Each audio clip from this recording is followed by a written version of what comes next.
In the jungle arms race, only too often there's someone else with a more powerful weapon.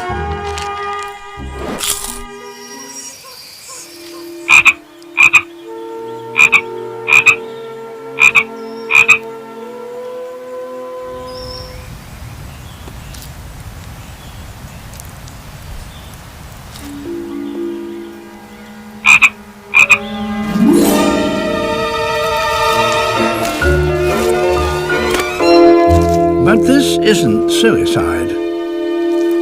It's a deliberate strategy, and one that depends on the size and strength of those extraordinary hands. Free falling like this is a very effective way of escaping.